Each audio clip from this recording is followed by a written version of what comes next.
Premièrement, je vois, mais j'ai tous mes papiers, ce qu'ils m'ont demandé.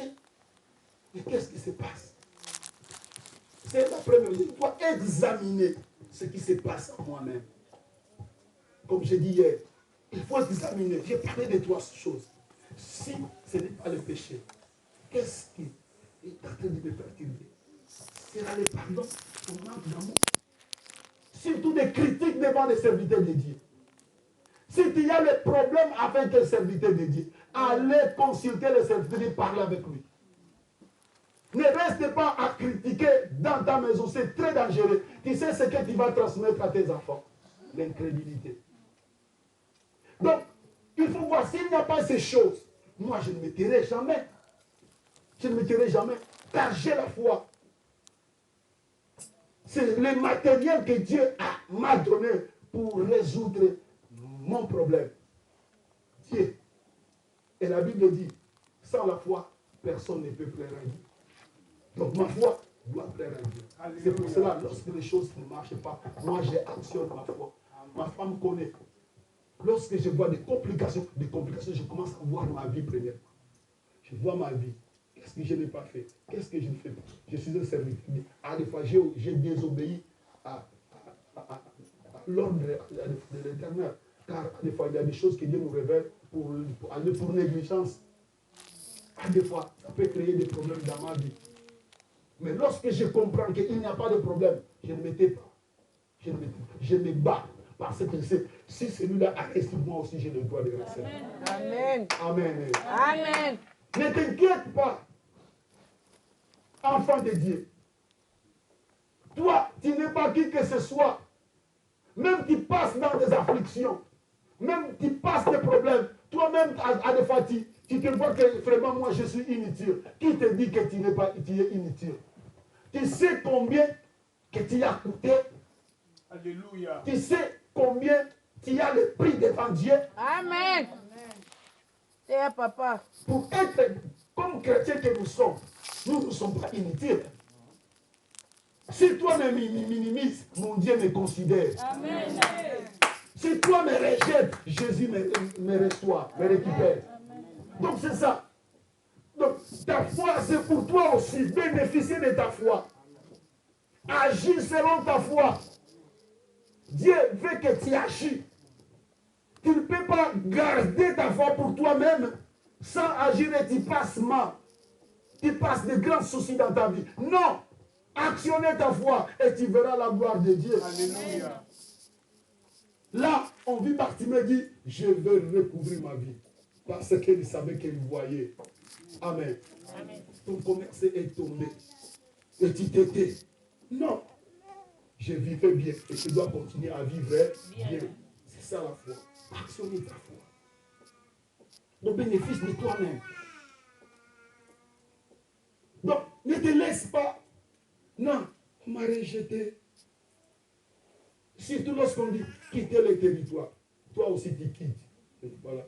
Toi, lorsque tu es venu du Congo, de l'Afrique, tu disais, moi, je dois habiter à l'Europe. Je suis chrétien, je dois habiter à l'Europe. Mais la terre appartient à mon père. Tu sais que la France, c'est Dieu qui a créé la France. Et pourquoi je dois me décourager car on m'a donné le quitter. Oh là, lorsqu'on a donné le quitter du territoire de ma femme, on l'a donné le quitter du territoire. Là, à l'église où elle fréquentait, on parle de ça, Kibota. Kibota signifie. Kibota, nous étions là-bas. Bâton. Ok, Kibota. Et, peut dire, on a demandé l'aide juridictionnelle la première fois. La deuxième fois. Qu'est-ce que l'avocat a dit? L'avocat, parce qu'on ne voulait pas donner l'aide juridictionnelle. Mais je voyais maman prier, gêner, prier, Seigneur, moi, la France, c'est la terre de mon père. Il me parle de moi, on prie ensemble. Car les rejet, donc on a fait rejet, recours, le rejet arrive justement à la fin. Donc il n'y a pas de recours. Et l'avocat dit, il faut mentir, il faut aller chercher les gens de la radio et utiliser des mensonges.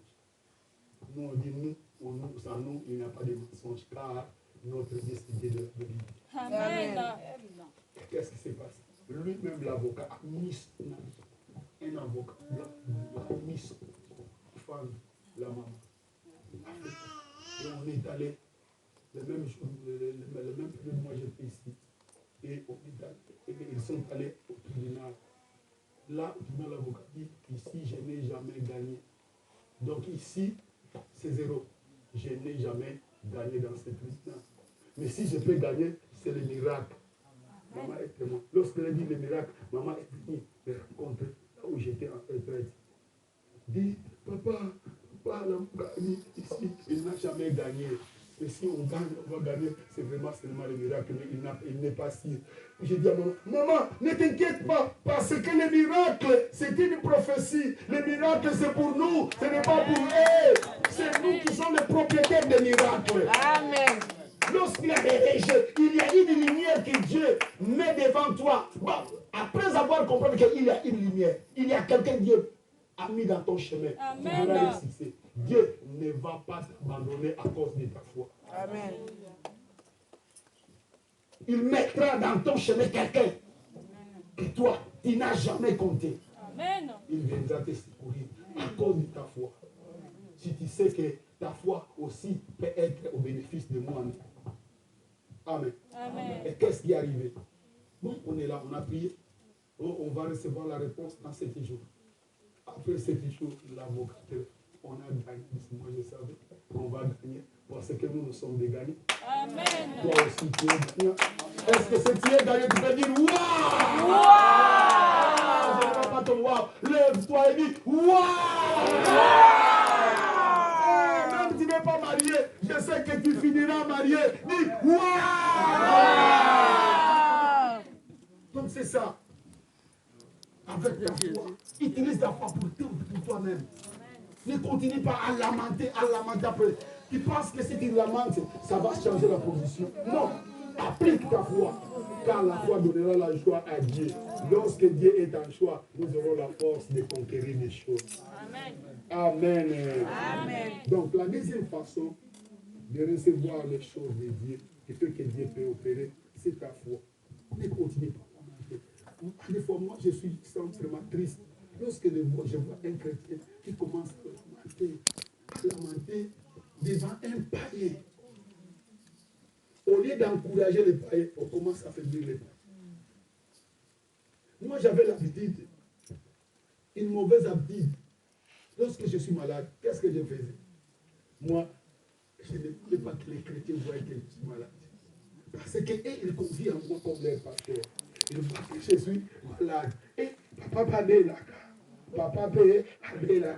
Et tu vois. Donc, je pensais que ça c'est affaiblir celui qui voit que c'est un serviteur qui ne peut pas passer. Il ne sait pas que nous avons les corps, nous aussi nous sommes des hommes. Mais pour la dignité, la conservation de ma foi, j'évite parler des faibles. Je cherche des gens qui ont la maturité. Je n'ai pas si j'ai des problèmes. Donc c'est ça. Mais nous, à des fois, on lamente des choses qui sont... Mais si tu lamentes parce qu'on t'a donné des rejets. Mais il y a des gens aussi en France, même les païens, on les a donné des rejets, mais aujourd'hui, on est païens. Mais comment un chrétien ne peut pas faire la différence? Actionne ta foi. Je te conseille, actionne ta foi. Car tout ce que vous demandez en croyant, vous le verrez arriver. Amen. La foi, c'est pour toi, la foi, c'est pour moi. Les choses qui sont, c'est pour nous. Il faut les recevoir à travers de la foi. Amen. Amen. Ok, on va passer pour la troisième chose. La troisième chose que Dieu peut opérer pour la gloire de Dieu, pour sa propre gloire. Dieu, à des fois, n'opère pas avec ta prière que tu as prié pour les autres. Oh, va résoudre des choses pour ta foi, mais il peut aussi opérer pour sa gloire. Amen. Ok, on va voir dans le Luc chapitre 7.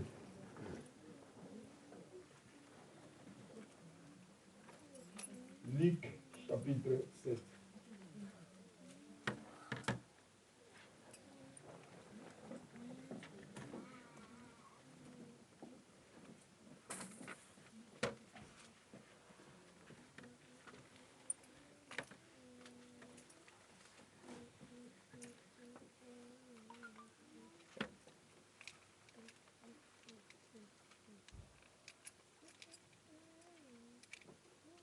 pour ne pas perdre beaucoup de temps, on va aller directement dans le chapitre. Jean, chapitre 9. Ok, dans le verset 2 jusqu'au verset 3. La Bible dit, ses disciples lui firent cette question. Rabbi, qui a péché, cet homme ou ses parents, ou pour qu'il soit né aveugle? Jésus répondit, ce n'est pas lui ou ses parents aient péché, mais c'est afin que les œuvres de Dieu soient manifestées en lui. Amen. Amen. Amen, l'Église. Amen. Ok. La troisième façon que Dieu opère. Nous, on le veuille ou pas, si Dieu veut manifester sa gloire, il finira à manifester sa gloire. Amen. La personne peut avoir des complications. À des fois, nous, on commence à faire des mathématiques. À des fois, pour ce que j'ai fait. À des fois, pour ça, pour ça. Mais si Dieu, vraiment, veut manifester sa gloire, personne ne peut l'empêcher. Car il est souverain Dieu, il fait ce qu'il veut. Mais lorsque Dieu manifeste sa gloire, pas pour montrer qu'il est le Tout-Puissant, pour montrer que l'orgueil des hommes sont rien devant Dieu. Amen. Dieu peut faire des choses sans notre décision. Dieu peut te guérir sans ta décision. Dieu peut t'amener là où il veut ta décision. Amen. Pour sa gloire. Lorsque Dieu veut manifester sa grandeur, il opère des choses admirables, les choses impensables, les choses que nous, on ne croyait pas. À des fois, nous, on pense aller à gauche. Dieu, pour sa volonté, pour sa gloire, il t'amène à droite. Amen. Car il veut manifester sa gloire. Nous connaissons l'histoire de l'aveugle né de naissance. Les disciples ont demandé, Seigneur, qui a commis le péché? Parce qu'ils sentaient de la peine, car l'enfant souffrait, un enfant qui est né aveugle. Sera que Dieu peut faire des choses qui sont mauvaises? Sera que Dieu peut donner à une femme un enfant avec des malformations? C'est pour ça que les disciples ont commencé à regarder qui a péché pour que cet enfant soit né aveugle. Ils sentaient de la peine. Moi, je peux sentir de la peine. Je peux me préoccuper pour toi. Mais si Dieu préoccupe pour toi, tu auras la solution. Amen. Vraiment, moi je peux être mawa. Mais si Dieu veut glorifier son nom, Amen. Amen. Amen. Amen. Maintenant ici, les disciples ont dit, qui a péché? Son père, sa mère ou lui-même? Mais c'était un enfant.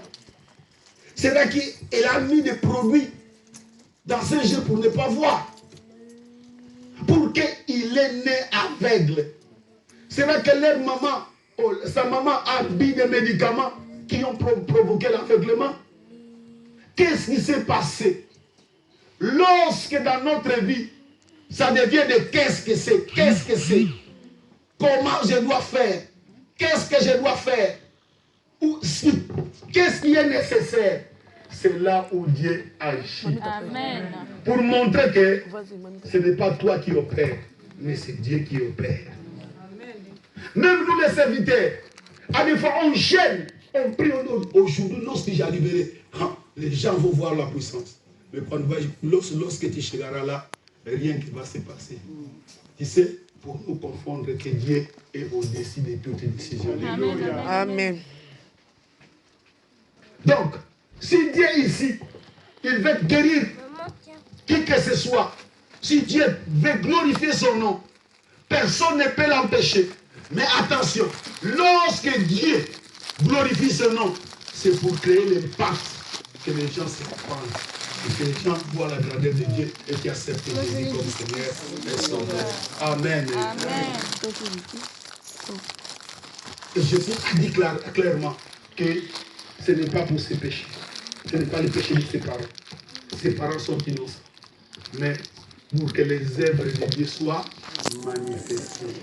Amen. Il y a des problèmes qui passent, les médecins ne vont pas guérir.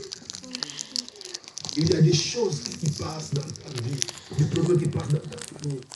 Toi-même, tu ne peux pas donner la solution. Mais Dieu permet que ces choses arrivent dans ta vie pour que tu vois la grandeur de Dieu. À des fois, l'incrédulité que nous avons, la vaillade que nous faisons, Dieu permet que ces choses arrivent. Pour qu'un jour, que la main de Dieu se manifeste dans ta vie et que tu te convertisses. Amen. Amen. Amen. Amen. Acclamez Dieu. Dieu opère pour manifester sa grandeur. Donc, à des fois, il faut rester silence devant Dieu. Ne t'inquiète pas, ne pêche pas devant Dieu. Dieu voit tout. Il connaît tout. Il a permis que ces choses arrivent dans ta vie. À des fois, les plans que tu peux planifier, seraient des plans qui t'amèneront en danger. À des fois, Dieu permet que les choses arrivent. Car si tu es en santé, tu voudrais faire des bêtises. Mais Dieu permet des problèmes à des fois. Lorsque le Seigneur te délivrera, que tu commences à respecter Dieu et à honorer son nom. Amen. Amen. Amen. Amen. Ok. Il y avait une sœur que moi je connais. Cette sœur-là, il avait des problèmes sérieux.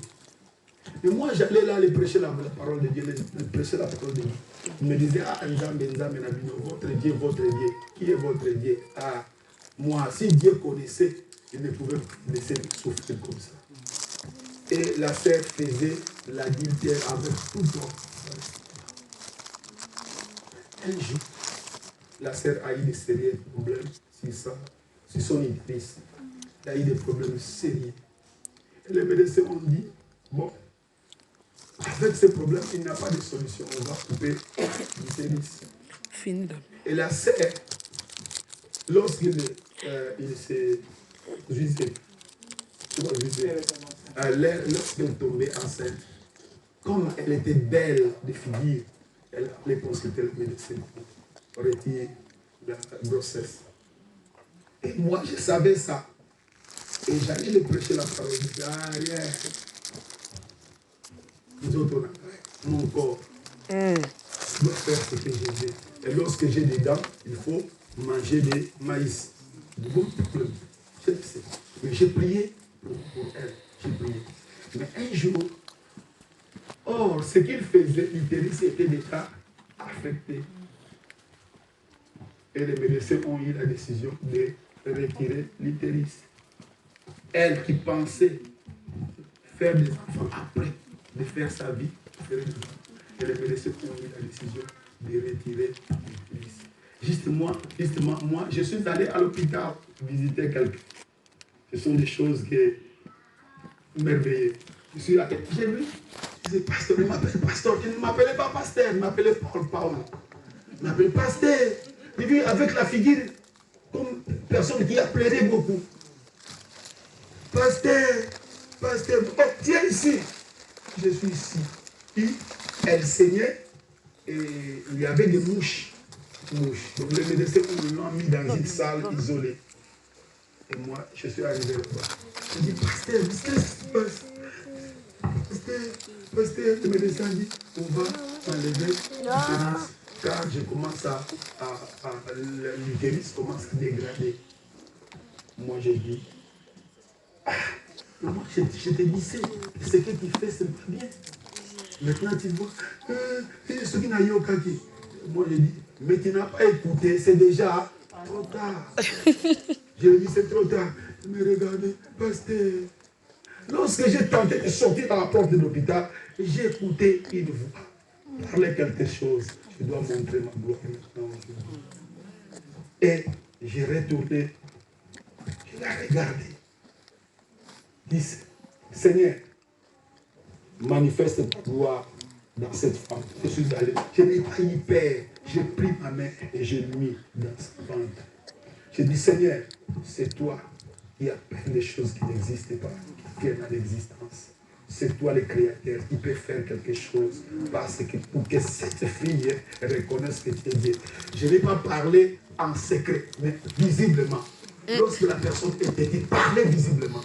Je lui dis, Seigneur, je veux que la sœur, j'ai mis comme ça, je n'ai pas eu honte. Je veux que, Seigneur, qu'elle voit ta grandeur, qu'elle connaisse que toi tu es Dieu et qu'elle se convertisse à Jésus. J'ai dit au nom de Jésus-Christ, que ta gloire se manifeste. Amen. Et rien ne s'est manifesté. Rien. Ni mouvement, ni vent, ni tombée. Rien. Le jour de l'opération, les médecins, vous savez que les médecins, lorsqu'on veut opérer, les mêmes jours, ils vont faire la radio. Même il y a des radios, ils vont faire aussi la radio. On a amené la sœur pour faire la radio, on voit que l'utérus était sans problème. Et la sœur est devenue chrétienne, il a laissé la vie. Amen. Donc lorsque Dieu manifeste sa gloire, il pourra amener, à des fois, nous amener à la repentance. Il y a des choses qui nous arrivent. Dieu permet que ces choses soient comme une correction dans ta vie. C'est pour cela, c'est une autre manière aussi que Dieu peut opérer de grandes choses. Amen. C'est pour ça que ne t'inquiète pas. Alpha, il y a des petites saletés en toi, Dieu veut enlever ça. Et pour cela, il permet qu'il t'arrive des choses. Ne prends pas des fétiches, des féticheurs. Ne dis pas c'est mon papa qui a fait ça. Si ton papa a fait, parce que Dieu a permis, parce que toi tu étais dit. Qui ne veut pas se convertir, qui fait des choses qui n'agradent pas Dieu. Surtout nous qui sommes des chrétiens, on écoute la parole de Dieu, mais on ne veut pas changer. C'est là où Dieu permet des choses, parce que nous puissions reconnaître sa grandeur. Alléluia. Amen. Donc Dieu, à des fois, opère de grandes choses. Et je sais qu'aujourd'hui, hier on a prié sur les premières façons, on a prié pour les autres. Aujourd'hui, on va prier pour ta foi. Tu vas prier pour ton problème. Et tu vas prier aussi, Seigneur, je reconnais que tu peux faire ce que tu veux dans ma vie. Je connais ta souveraineté et Dieu fera de grandes choses aujourd'hui car il est ici présent. Amen. Est-ce qu'on peut se lever?